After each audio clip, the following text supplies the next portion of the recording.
badan, di tubuh, di telinga, di tangan, di kaki.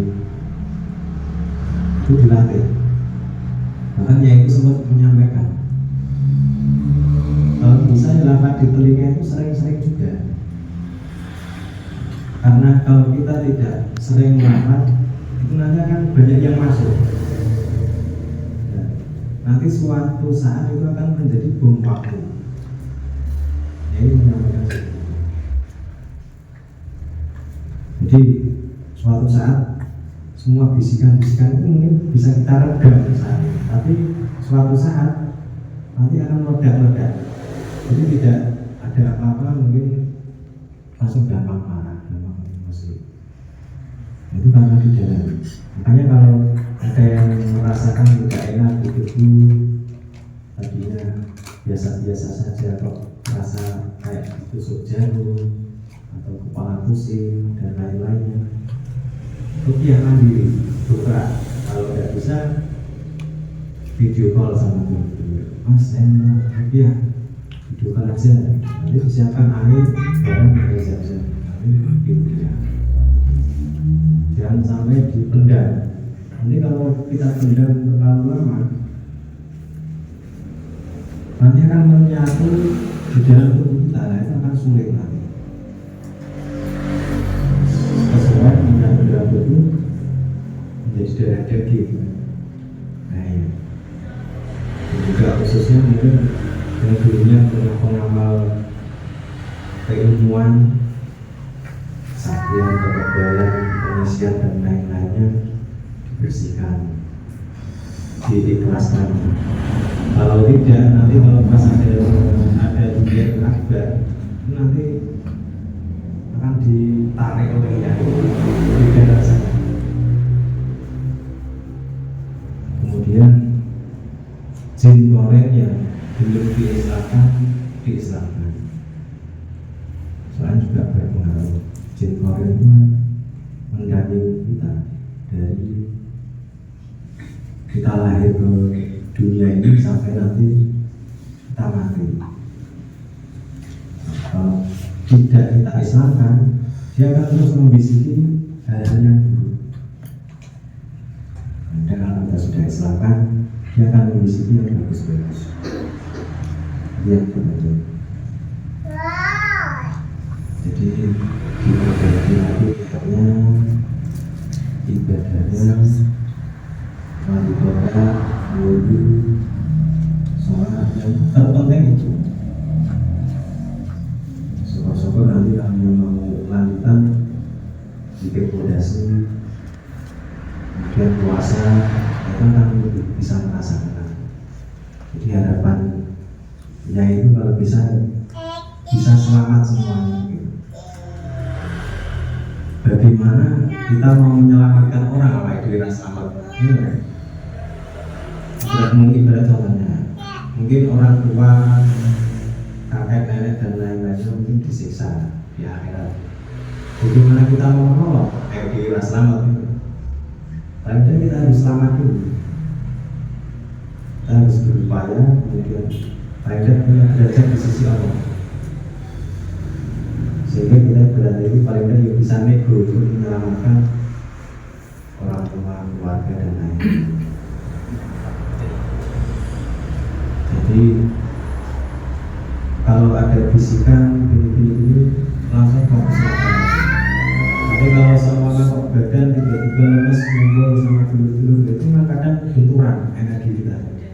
Ada yang membawa dari rumah, ada yang ikut di jalan. Memang terkadang itu ada yang ikut untuk disempurnakan, tapi ada juga yang menyerah kepada kita.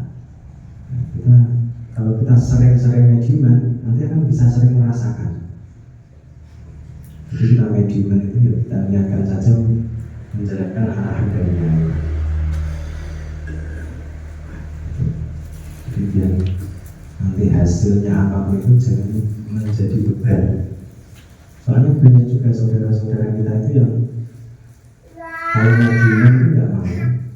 Kenapa? Takutnya nanti ada pasien orang sakit selama di medium, kemudian ditanyakan kepada langsung yang bersangkutan. gimana rasanya, nggak ada efeknya. Kalau si mediator itu nanti agak meyakini mediumnya, nanti akan down. Nah, dari situ, dari proses mediuman, kalau memang orangnya datang, disitulah kesempatan kita untuk menyampaikan tausiah-tausiah baru untuk keilmuan yang mungkin harus perlu kita sampaikan. Oleh dari situlah dakwah itu lebih mengena daripada kita bubar-bubar di atas kita. Jadi nanti seumpama ada yang minta tolong, ya gimana, dijalankan saja.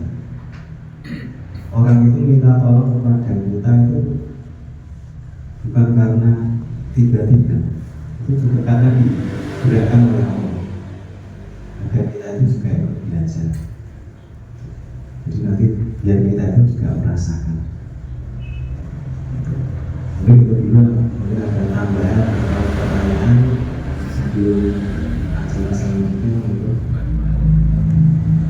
Ada yang mau nyarang? Monggo. Nah, mau nambahi, karena saya juga alasannya juga sedikit. Saya di sini mewakili Pak Ketua juga, saya bukan karena amal yang selesai, bukan. Ya, karena kita untuk saling menguatkan aja, ya bisa istiqomah, ya saling mengingatkan. Selama ada yang kurang pas, kurang sesuai jalur real mengarah ke Yai, biar kembali lagi. Di sini saya juga tidak yang paling bisa, dan dikira siswa diri juga belum, saya ini juga masih terus membenahi dikirnya. Jadi kita sama, semuanya memiliki kesempatan yang sama, semuanya untuk mencari ridhonya Allah dan dapat kedudukan tinggi di sisi Allah. Karena di tausiahnya kan malaikat aja yang di langit itu turun ke bumi minta tugas. Nah, jadi dijalur turun kan juga termasuk tugas juga. Kalau kita tidak mau, berarti tidak mau menjalankan tugas, dan kapan mau derajatnya naik. Makanya dia itu sempat menyampaikan,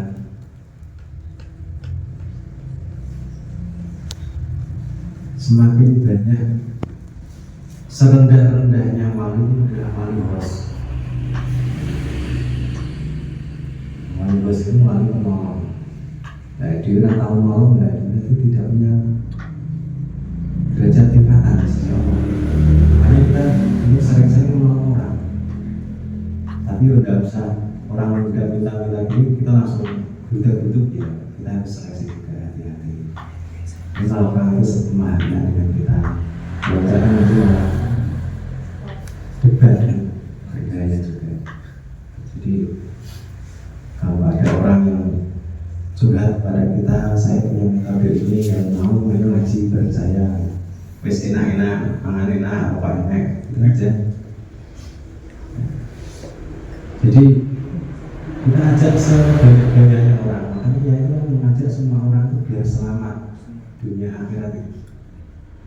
Kalau kita mengajaknya kurang pas, ya nanti orang akan kecewa.